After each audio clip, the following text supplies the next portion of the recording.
오늘은 또 지난주에 이어서 요한복음 강해를 계속하겠습니다. 요한복음 14장 22절과 24절에 있는 본문을 중심으로 강해를 하겠습니다. 지난주에는 빌립 및 도마와 주님과의 질의응답을 다루었다면 오늘은 다대어로 알려진 작은 유다와의 질의응답을 다루겠습니다.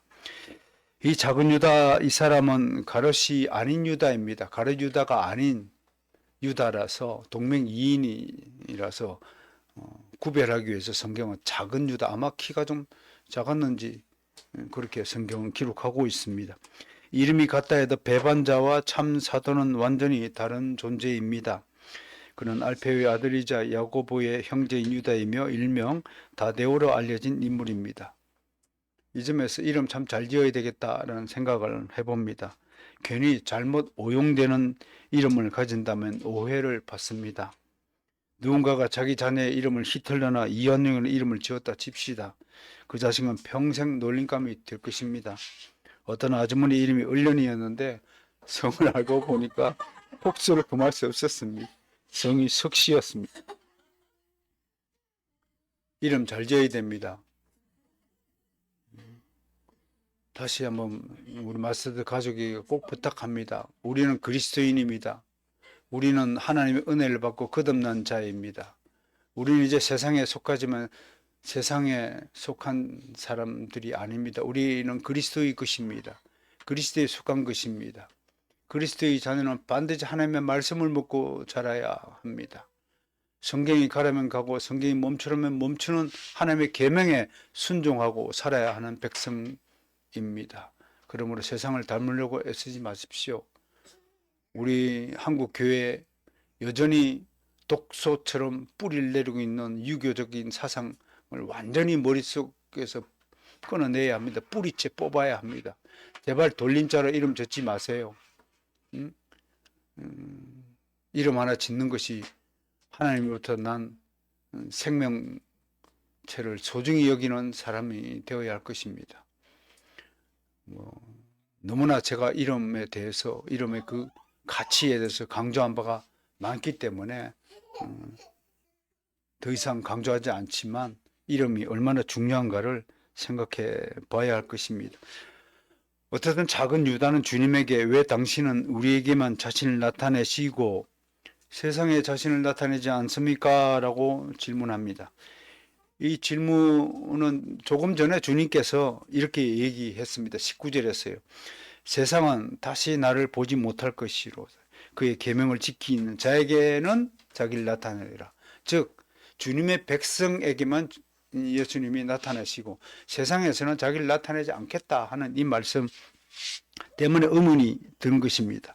그러나 메시아가 세상 앞에 공개적으로 나타날 것이라고 옛 선지자들은 그렇게 말씀했었는데 지금 주님은 자기를 제자들에게만 나타내겠다 하는 것은 말씀이 서로 상치되는 것이 아니냐라고 생각하고 이 일을 제기한 것입니다. 그러나 주님의 왕국은 이 세상에 속하지 않다는 가르침을 이해하지 못합니다. 작은 유다는 어째서 이걸 알지 못하는 것일까요? 그 대답이 고린도전서 2장 10절과 11절에 제시되어 있습니다. 그것은 성령께서 아직 보내심을 받지 아니하였기 때문에 그렇습니다. 성령께서 아직 믿는 자 안에 오셔서 영원히 내주하지 않는 그 이전 시대에 살고 있기 때문에 그런 것입니다. 고린도전서 2장 10절 11절 함께 읽습니다. 오직 하나님의 성령으로 이것을 우리에게 보이셨으니 성령은 모든 것 곧 하나님의 깊은 것까지도 통달하시느라 사람의 일을 사람의 속에 있는 영 외에 누가 알리요? 이와 같이 하나님의 일도 하나님의 영 외에는 아무도 알지 못한. 여러분이 지금 진리 하나님의 말씀을 귀로 듣고 있습니다. 여러분 속에 성령이 있기 때문에 이 말씀이 무슨 뜻인가를 알게 된다고 하는 것입니다. 그러므로 여러분 하나님의 말씀을 듣는 기가 정말 복되다는 것을 다시 한번 감사해야 할 것입니다. 우리는 확실히 마지막 날에 주님은 만인 앞에 공개적으로 서실 것임을 알고 믿습니다. 다니엘 선지자는 내가 또 밤 환상중에 보니 인자 같은 이가 하늘 구름을 타고 와서 옛적부터 항상 계신 이에게 나아가 그 앞으로 인도되며 그에게 권세와 영광과 나라를 주고라고 예언한 바가 있습니다. 이런 선지자들은 마지막 날에 하나님께서 우리에게 어떻게 만민 앞에 온 세상 앞에 자기 자신을 확연하게 분명하게 드러내실까를 환상 가운데 미리 보신 사람들입니다. 다니엘에만 보여주고 왜 나한테는 보여주지 않지? 라고 생각할 거 없습니다. 이런 특별한 계시의 사역은 그건 하나님의 주권에 속한 일이기 때문에 그렇습니다. 이 부분에 대해서 다데오의 이 질문을 두고 아더 핑커라는 유명한 성경 주석가가 이렇게 이야기했습니다. 오늘날도 많은 이들이 그리스도의 제자들에게만 해당하는 이 가르침을 세상적인 방식을 통해 널리 알리고자 힘쓰는 사람들이 많다고 안타까워합니다. 우리 주변에도 이런 그리스도인들이 참 많습니다. 그들이 그런 방식을 통해서 주님을 증거하고자 하는 그 동기를 이해하지 못하는 것이 절대로 아닙니다. 그들은 주님을 사랑하는 마음이 넘쳐나서 주체할 수 없어서 그래서 주님과 성경과 교회가 지정하지 않는 방식이라 할지라도 그는 주님을 증거하고 싶어서 안달이 났다는 것, 그걸 이해하지 못하는 건 아닙니다. 그러나 주님이 지정하지 않는 방식이라면 그는 아무리 그 마음에 열정이 넘쳐난다 하더라도 절제하고 자제할 수 있어야 되는 겁니다. 그것이 순종입니다. 그것이 계명에 순종하는 것입니다. 내가 하고 싶은 것을 다 하고 살 수는 없는 것 아니겠습니까? 그런데 세상적인 방식을 통해서 주님의 복음을 알리고자 힘쓰는 사람들이 너무 많습니다. 지금 성령을 받지 못한 다데오는 육종으로 난 그리스도의 믿지 않는 형제들과 다를 바가 없는 상태입니다. 주님의 형제들은 요한복음 7장 4절에서 아니 왜 이 총구석에 숨어 있습니까? 예루살렘 대도시에 가고 자신을 나타내소서라고 동생들이 간청했습니다. 동생들이 그렇게 간청한 근본적인 동기가 뭐예요? 형 득점 보자 그런 것 아니겠습니까? 동일하게 다데오도 지금 같은 차원의 요구를 하고 있습니다. 다데오는 조금 전에 주님이 하신 말씀, 그는 진리의 영이라 세상은 능히 그를 받지 못하나니 이는 그를 보지도 못하고 알지도 못함이라는 말씀을 전혀 이해하지 못하고 있습니다. 그는 아직 어둠 속에 거하는 자입니다. 작은 유다 이 다데오의 질문에 대해서 예수님의 대답은 전혀 다른 차원에서 일어나고 있습니다. 예수님은 하나님의 사랑이 무엇인가를 설명하시는 것으로서 대답을 대신합니다. 2, 3절 다시 읽을까요? 대답하여 이르시되 사람이 나를 사랑하면 내 말을 지키리니 내 아버지께서 그를 사랑할 것이요 우리가 그에게 가서 거처를 그와 함께 하리라. 이게 무슨 말씀이에요? 하나님의 법을 먼저 지키는 것이 하나님의 사랑이다. 내 마음대로 하는 것이 다 무조건 허용되는 것이 아니다. 사도 바울도 그렇게 했죠. 모든 것이 가나 모든 것이 다 덕이 아닙니다. 라고 말씀하신 것처럼 여러분, 그래서 우리가 무슨 일을 행위로 나타낼 때는 반드시 그 행위가 하나님의 뜻과 계명에 부합하는가를 먼저 살펴야 되는 것입니다. 제가 마스터스 소속 교회들에게 세 가지 일치를 늘 강조합니다. 먼저 신학의 일치가 이루어져야 우리는 같은 배를 탈 수 있다. 두 번째, 예배의 일치가 이루어져야 우리는 같은 예배를 드리는 주의 백성이 될 것이다. 그리해야 같은 사역을 할 수 있다고 저는 강조하고 있습니다. 신학과 예배가 일치 안 되는 사람들이 함께 모여서 같은 일을 할 수 있다는 것은 그건 주님의 가르침을 정면으로 위반하는 것입니다. 그러므로 행동하기 전에 반드시 하나님께 먼저 나와 여쭙는 습관을 길러야 하는 것입니다. 오후 시간에도 다윗을 소개하겠습니다만 다윗이 위대한 것은 곳곳에서 어려운 상태나 결정적인 순간이 다가올 때 항상 성경은 다윗이 여호와께 여짜오되라고 기록하고 있습니다. 여러분, 여러분들이 일생을 살아가면서 정말 여러분들이 참된 주의 제자이요 그리스도인이라고 생각하신다면 모든 행위 전에 반드시 무릎 꿇고 기도하여서 주님께 먼저 여쭙는 그 전례가 선행되지 않는다면 여러분들은 아직 그리스도인이 아니거나 미숙한 그 어린 그리스도인에 불과하다는 것을 분명히 인식해야 할 것입니다. 이런 점에서 저는 앞으로 남은 생애를 한국 교회의 성숙을 위해서 더 헌신하고 더 부르짖을 각오를 할 것입니다. 예수께서 대답하여 이르시되 사람이 나를 사랑하면 뭘 지켜요? 내 말을 지켜요. 그러니까 하나님이 명령하신 대로 그 계명에 순종하지 않는 자는 쉽게 얘기해서 입으로는 하나님을 사랑한다고 아무리 떠들어도 그는 진짜로 하나님을 사랑하는 사람이 아니라고 하는 것입니다. 부모님대로 아빠, 엄마 사랑해요 하면서 부모님 말을 거역하는 사람을 우리는 효자라고 부를 수가 없는 것과 같은 것입니다.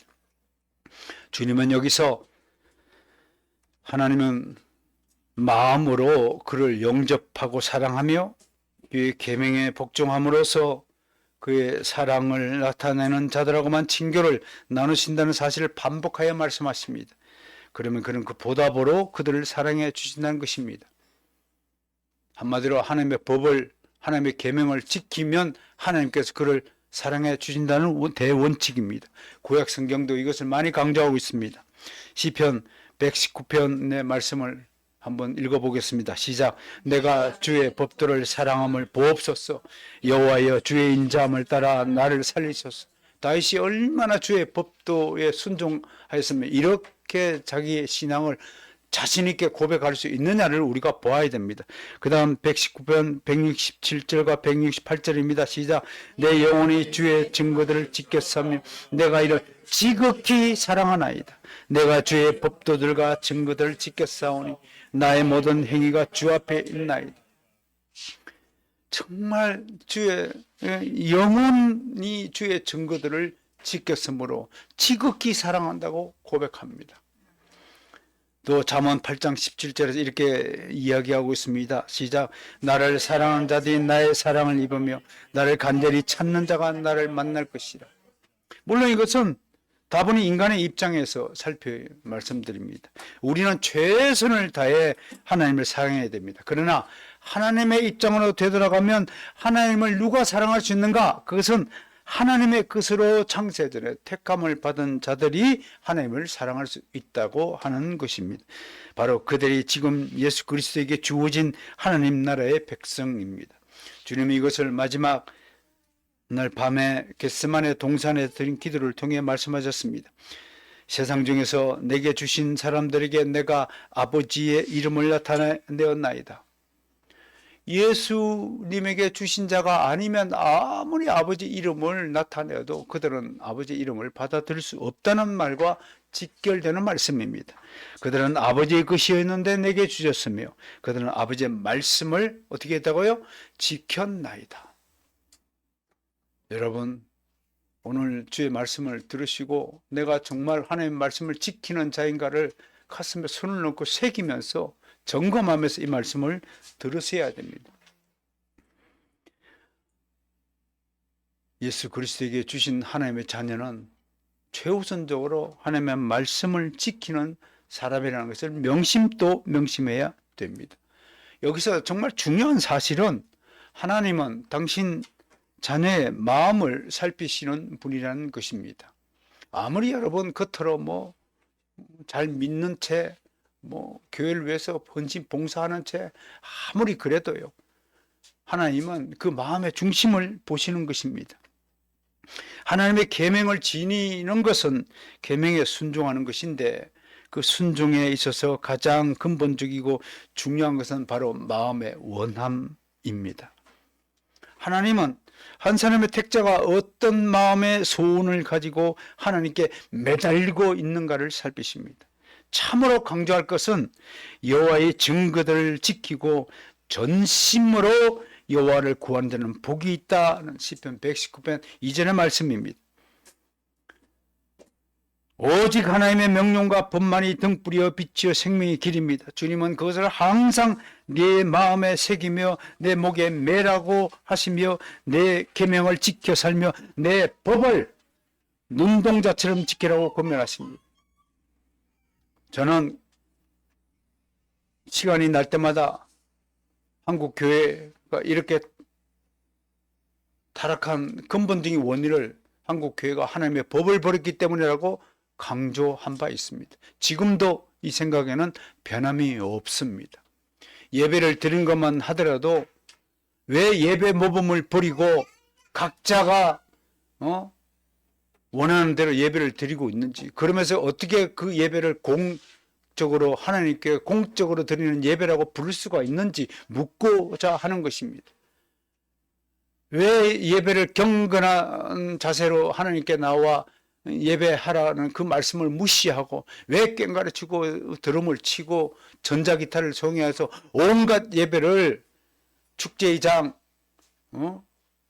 무슨 음악 공연장으로 만들어 가지고 소란을 벌이고 있는가 하는 것입니다. 난 묻습니다. 그들에게 왜 예배를 네가 개조해서 마음대로 드리냐고 묻고 싶은 것입니다. 오늘 이 설교를 들으시는 한국교회 모든 교회 여러분, 여러분들이 드리는 예배가 정말로 하나님이 명령하신 그 법에 따라서 드려지는 예배인가를 꼭 살펴야 되는 것입니다. 예배를 아무렇게나 드려놓고도 부끄럽지 않고 죄의식이 없다면 그는 죽은 영혼입니다.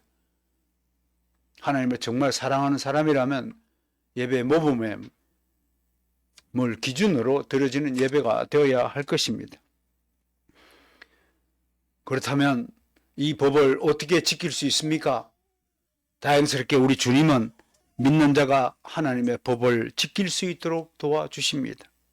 모든 그리스도인의 마음속 깊은 곳에는 하나님을 기쁘시게 해드리고 그의 뜻을 향하여 그의 말씀대로 충실하게 따라 걷고자 하는 강렬하고 확고한 열망과 염원을 이 속에 심어 주시는 것입니다.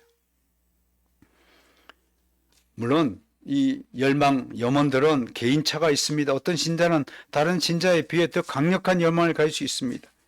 그렇다고 모든 그리스도인이 자신이 가진 열망을 완전하게 실현한다는 뜻은 아닙니다. 그러므로 다른 사람을 기준으로 비교할 필요도 없고 남들에 비해 자신이 못하다고 열등감을 가질 필요도 없습니다. 오직 주어진 일에 몰두하고 전심으로 하나님을 기쁘시게 하는 일을 도모해야 합니다. 여기서 사도 바울의 가르침에 주목해야 됩니다. 함께 읽겠습니다. 빌립보서 3장 12절 14절입니다. 시작. 내가 이미 얻었다함도 아니요 온전히 이루었다함도 아니라 오직 내가 그리스도 예수께 잡힌 바 된 그것을 잡으려고 달려가노라. 형제들아, 나는 아직 내가 잡은 줄로 여기지 아니하고 오직 한 일, 즉 뒤에 있는 것은 잊어버리고 앞에 있는 것을 잡으려고 표대를 향하여 그리스도 예수 안에서 하나님이 위에서 부르신 부름의 상을 위하여 달려가노라. 표대를 향하여 부름의 상을 위하여 달려간다. 민거적 그리지 않는다. 여러분, 주의 백성들의 모습에는 민거적거리는 게으르게 꿈을 대는 모습이 전혀 보이지 않는다는 것을 명심해야 됩니다. 우리는 정말로 손가락, 발가락 하나까지도 부지런히 재빠르게 기민하게 신속하게 움직여야 될 의무가 있는 것입니다. 느릿느릿 침대에서 아침에 일어날 때 발딱 일어나세요. 느릿느릿 일어나는 것, 그거 주님이 기뻐하는 모습 아니에요. 발딱발딱 일어나고 일할 때도 재빠르게 착착착 좀 이렇게 부지런한 모습을 보이면 얼마나 좋겠습니까? 모든 참된 신자는 그리스도를 사랑하도록 되어 있습니다. 그리고 주님의 말씀을 지키려고 애를 씁니다. 온전히 지킨다는 완결 혹은 완성이 아니라 온전히 지키려고 전심을 다해 애를 쓴다는 것입니다. 하나님은 이 전심을 다하는 마음의 중심을 보시고 축복하십니다.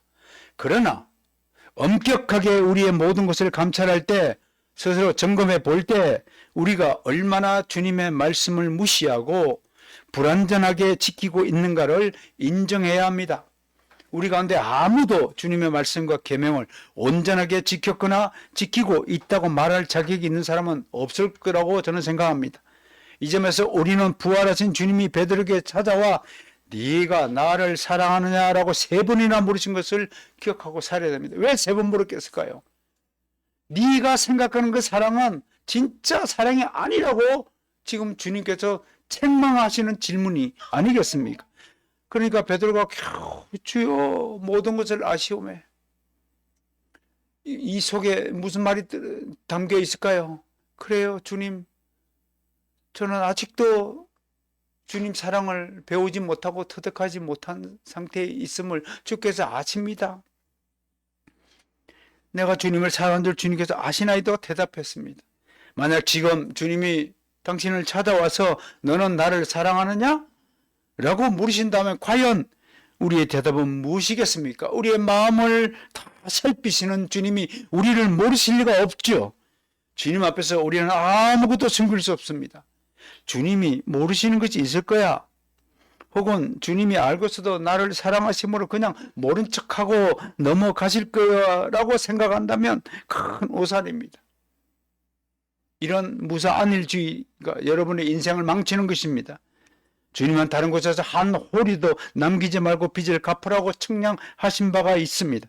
이 말씀을 이중적인 의미가 무엇입니까? 주님은 우리의 모든 행위를 다 청량하시고 정산하신다는 뜻을 가지고 있습니다. 그러므로 여러분 인생에서 대충 어물쩍하고 넘어가는 그런 습관을 버려야 됩니다. 주님의 나라는 게으른 사람이 들었을 자리가 없습니다. 그리스도에 대한 사랑이 있다면 우리가 그를 슬프게 해드렸다는 사실이 발견될 것입니다. 하지만 이 또한 자기 위안을 위해 이럴 때 지나치게 비통에 빠져서 이런 식이죠. 그래 나는 안 되는 놈이야. 나는 틀린 놈이야. 이렇게 자책하는 것. 그 자체가 심리학적으로 자기 합리화의 또 다른 방편이라고 분석을 하고 있지 않습니까? 이 자기 합리화, 자기 변명을 꾀하는 것을 경계해야 됩니다. 이 사람은 진실로 주님 앞에 나와 자기 죄를 고백하는 자가 아닙니다. 자기 신세를 비통해하며 슬퍼하며 눈물을 흘리지만 그 눈물은 가짜 눈물이라고 말하는 것입니다. 우리는 자기 죄에 진실해야 합니다. 하나님을 사랑하는 사람은 진실합니다. 진실한 사람만이 하나님께 나와 죄를 고백하고 은혜를 구합니다. 주님, 내가 말에나 입에나 행동에 있어서 삶에 있어서 얼마나 주님의 마음을 아프게 한 것을 솔직히 인정합니다. 나는 이걸 고치고 싶습니다. 근데 나의 부족한 의지와 능력으로 이 고치기가 힘드니 성령님께서 나와 함께 하시는 성령님께서 나를 도와서 완전히 잘못된 습관을 뿌리째 뽑아달라고 아침마다 새벽마다 시간마다 무릎 꿇고 간구해야 이것이 해결이 되는 것입니다. 어물쩍 주님 뭐 해주시면 해주시고요. 나는 마음은 원이로되 의지가 약해서 무릎 꿇고 기도하는 습관이 안 붙어가지고 마음에는 소원이 있는데 실제로 무릎 꿇고 기도하는 습관이 안 붙어서 늘 평생 다른 집 쳇바퀴 돌듯이 주님의 집 문 바깥을 뱅뱅뱅 돌기만 하는 그런 형식적인 그리스도인 신앙인데 얼마나 우리 주변에서 많이 포함이 되겠습니까? 정말 진실하게 하나님께 나와 죄를 고백하고 은혜를 구해야 하는 것입니다. 오직 은혜로서 죄에서 벗어나고 회복하며 다시 일어서기를 간절하게 소망하고 간구해야 됩니다. 그러므로 사람이 나를 사랑하면 내 계명을 지키느니라 선포를 듣는 귀가 정말 복되다고 할 것입니다.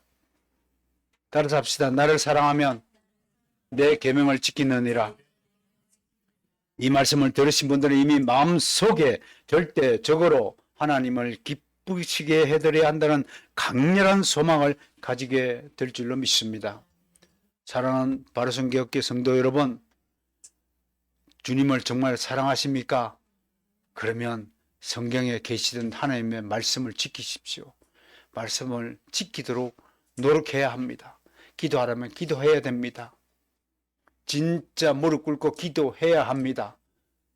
바리새인들도 하루에 3번씩 무릎 꿇고 기도하고 이슬람 교도들도 지금도 하루에 3번씩 때 정해진 시간에 기도하는데 왜 가장 빛나는 빛의 자녀들이라고 하는 그리스도인들이 그이들보다도 기도를 더 등한시하고 게을리 해야 말이 되겠습니까? 우리 주변에 주님을 사랑하지 않는 자들이 많습니다. 주님을 사랑하지 않는 자는 주님의 말을 지키지 않습니다. 24절의 마지막 말씀을 보세요. 주님의 말을 지키지 않는 자는 주님의 말이 곧 하나님의 말씀이라는 것을 알아야 합니다. 여기서 주의 깊게 보지 않으면 놓치기 쉬운 것이 하나 있는데 그것은 주님의 말은 영어 성경 words 복수로 되어 있고요. 하나님의 말씀은 word 단수로 되어 있다는 것입니다. 복수와 단수의 차이가 무엇이겠습니까? 단수의 말씀은 그것이 절대적인 진리의 말씀이라고 유일한 것이라는 것입니다. 예수 그리스도는 하나님 아버지 앞에 자신을 낮추었어. 인간으로 오신 우리 주님은 영원하시고 유일하신 우리의 아버지 하나님 앞에 자기 자신을 낮추었어. 아버지의 말씀만이 절대 진리임을 새삼 깨닫고 하신 것입니다. 이 말씀을 거역하는 것은 진리와 생명의 길에서 이탈했다는 뜻입니다. 나를 사랑하지 아니한 자는 내 말을 지키지 아니한다는 이 24절의 말씀은 누구를 두고 말씀하신 겁니까? 바로 가룟 유다를 두고 하신 말씀입니다. 이 말씀은 철저하게 유다를 격리하는 조치입니다. 그리스도의 제자들과 세상은 나를 사랑하는 자와 나를 사랑하지 아니한 자를 분명하게 구분됩니다.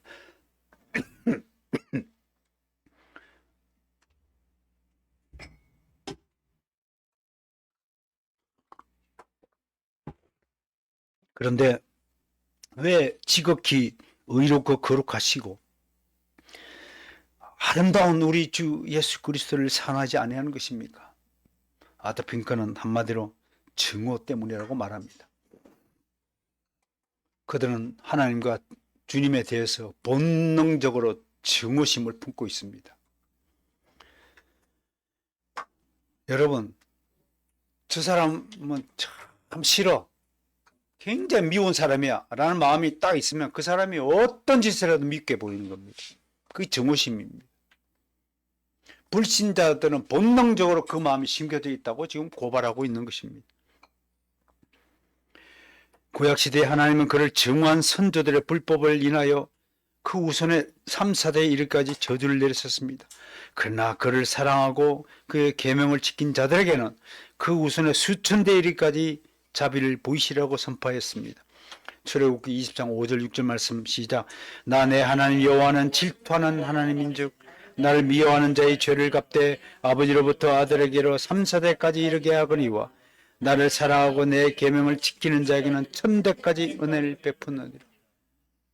우리 이 말씀을 통해서 왜 예수 믿는 집안은 대대손손 정말 복된 삶을 살아가는 그 비결이 무엇인지 지금 밝혀졌습니다. 왜 예수 안 믿는 불신자의 집안은 앞으로 넘어져도 뒤로 넘어져도 코가 깨지고 이래도 안 되고 저래도 안 되고. 그 옛날에 제가 우스갯소리로 될 듯한 귀신이 있다고 그러잖아요. 뭘 하긴 하는데 열매를 맺지 못하고 예수님이 그들이 열매로 그들을 알리라고 그랬습니다. 불신자들은 아무리 노력해도 열매가 맺어지지 않는다는 것을 우리는 알아야 됩니다. 불신자들은 하나님의 말씀에 귀를 기울이지 않습니다.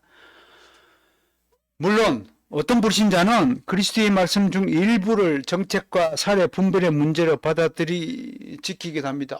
이건 정말 좋은 말씀이다. 예수 안 믿어도 회사 앞에 그리스도의 말씀 성경 구절을 탁 인쇄해서 찍어놓는 회사가 있습니다. 왜? 너무 좋은 말씀이라고. 그렇게 그리스도의 말씀을 이용해 지킨다는 것입니다. 그러나 그에게 거슬리거나 비실제적이나 손해를 끼친다고 여겨지는 말씀들은 거부감을 가지고 반발을 합니다. 모든 성경의 말씀을 좋아하는 게 아니라고 하는 것입니다. 그들은 본질적으로 하나님을 사랑하지 아니하는 자들입니다.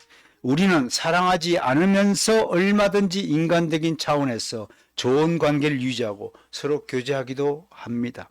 그러나 그 교제는 결정적인 순간이 다가오면 쉽게 깨지고 맙니다. 가령 예수 그리스도를 주님으로 믿고 영접하는 선택의 순간이 다가오면 불신자들은 하나같이 고개를 가로젓거나 그런 문제는 입 밖에 꺼내지도 말라고 거칠게 항의합니다. 성경이 하나님의 말씀이라면서 소개라도 하려치면 전혀 듣지 못하거나 듣기 싫어서 얼른 다른 대화의 주제로 돌리고 맙니다. 이것이 불신자들의 특징입니다. 나아가 이들의 또 하나의 특징은 듣지 않아도 될 만은 유난히 빨리 지키고 행한다는 데 있습니다. 공부하기 싫은 아이에게 이제 공부하지 말고 나가 놀아 그러면 바로 뛰쳐나갑니다. 공부하라는 말은 지극히 안 들으면서 놀아도 된다는 말은 그렇게 빨리 듣고 순종하는 것입니다. 가르치다가 그렇습니다. 주님은 그를 두고 네가 하는 일을 속히 하라라고 말씀하셨습니다. 그러면 정말 가르치다가 주의 백성이고 택함을 받은 백성이라면 어떻게 해야 되겠습니까? 주님, 제가 잠시 딴 생각을 했지만 회개하는 용서하옵소서. 그리해야 정상적인 반응입니다. 근데 어떻습니까? 그는 즉시로 옳다구나. 당신이 말했으니까 난 해도 됩니다. 모든 책임을 예수 그리스도에게 떠맡기고 자기 행동을 합리화하는 것입니다. 그래서 제 갈 길 조금도 머뭇거림도 없이 제 갈 길을 가고 말았습니다. 바로 이것이 하나님을 사랑하지 아니하는 자의 특징입니다. 오늘 오후 예배를 드리지 않고 휴게하겠습니다. 그럼 바로 집으로 가는 여러분들 모습 보이는 겁니다. 어떻게 하면 하나님께 더 충성하려고 모습을 보이지 않고 어떻게 하면 예배를 빼먹고 더 웃기는 게 뭔 줄 아세요? 그 비싼 등록금을 내놓고 교수가 오늘 휴가입니다. 그러면 다 기뻐해요. 지돈 날아가는 걸 모르고. 이게 인간의 타락한 습성이라고 하는 것입니다. 세상 길로 향하는 불신자의 발걸음은 어찌나 빠른지 안타까움을 더할 뿐입니다. 제 하고자 하는 것을 기어이 하고야만은 그래야 직성이 풀리는 그 자체가 사랑이 없다는 결정적인 증거입니다. 주님은 제자들을 향해 세상의 본질을 논합니다. 어찌하여 세상에 주님을 나타내지 않습니까? 누가 저보고 그러더라고요. 좀 이제 목사님도 좀 나타내고 전국 교회를 다시 한번 왔다 갔다 하면서 내가 순례객이냐? 우리 교회를 놔두고 어디 가느냐? 그렇게 웃으면서 얘기했습니다만은 이런 사람들의 요구에 대해서 주님이 성경에는 이렇게 기록이 되지 않지만 그 행간에 표하는 의미가 이런 것입니다. 주님은 그래 세상이 나를 믿어? 세상이 나를 사랑해? 세상이 내 계명을 지켜? 라고 제자들에게 되묻고 있는 것입니다. 주님의 입장에선 세상은 짠 하고 나타내는 어찌 보면 가장 손쉬운 방법입니다. 주님 정도라면 조금의 이정만 보이도 세상은 금방 주님을 주목할 것입니다. 여기 제가 돗자리 깔고 몇 개만 맞춰도 아마 구름대까지 몰려들 겁니다. 세상에는 얼마나 그런 사람이 많아요. 축지법을 쓰거나 공중보행을 하기로 한다면 세상 사람들은 환호성을 지르면 몰려들 것입니다. 혐오 시각, 괜히 인기가 있는 것이 아닙니다.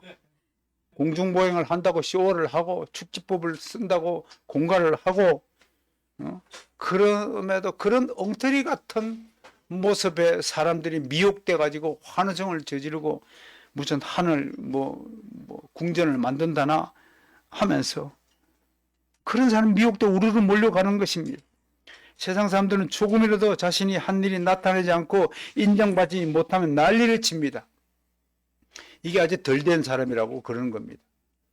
오른손이 하는 것을 왼손이 모르게 하는 것이 신앙의 경지에 오른 사람이 할 수 있는 겁니다.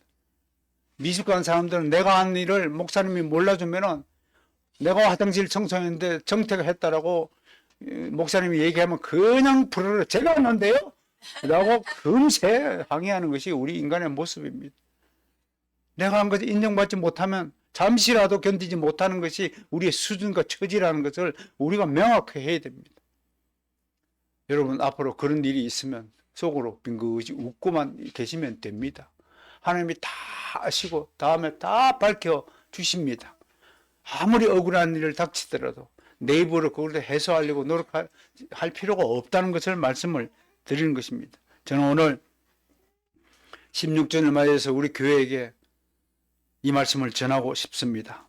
세상을 보지 말고 십자가를 보라라고 권면합니다. 세상에 자기 자신을 드러내지 말고 십자가에 자기 자신을 우선 못 박는 일부터 하라고 조언하고 싶습니다. 그리스도의 제자들은 오직 십자가를 전했습니다.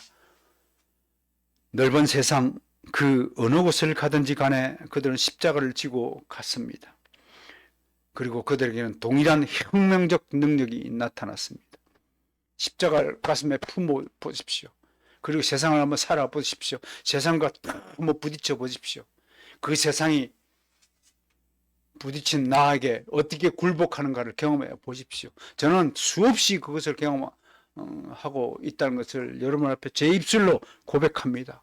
동일하게 여러분들도 십자가를 지녀 보십시오. 십자가를 붙들어 보십시오.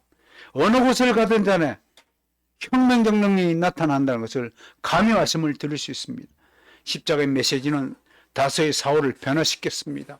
십자가의 능력 때문에 기독교를 받게 하던 사람이 복음을 전하는 사도로 변화됐습니다.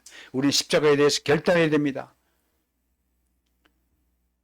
우리가 전에 이 책을 읽었죠. 십자가의 능력의 책, 토조 목사님이 이렇게 얘기했습니다. 우리가 십자가에 대해 할 수 있는 건 딱 두 가지밖에 없다. 하나는 십자가를 회피하는 거다.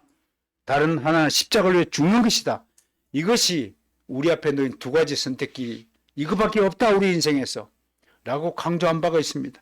만약 십자가를 회피하는 어리석은 선택을 한다면 우리는 우리 조상의 신앙을 포기하고 기독교를 부정하고 하나님을 배반하는 결과를 낳을 것입니다.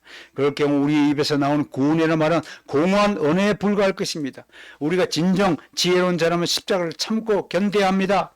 십자가를 짐으로 여기지 않고 십자가 너머에 있는 놀라운 복락과 희열과 즐거움을 상상해 보세요.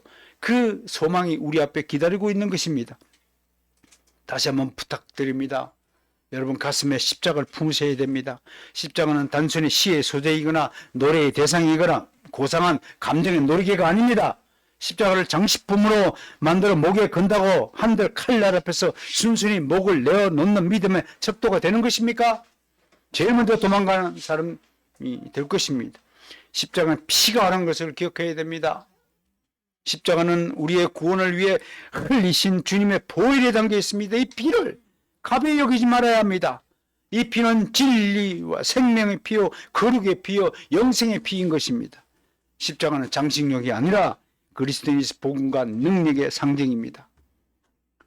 이제 설립 17주년 때는 더 강한 십자가의 능력을 품은 우리 교회 가족이 되기를 진심으로 소망하면서 따라합시다. 십자가를 사랑하는 사람이 하나님을 사랑하는 자입니다.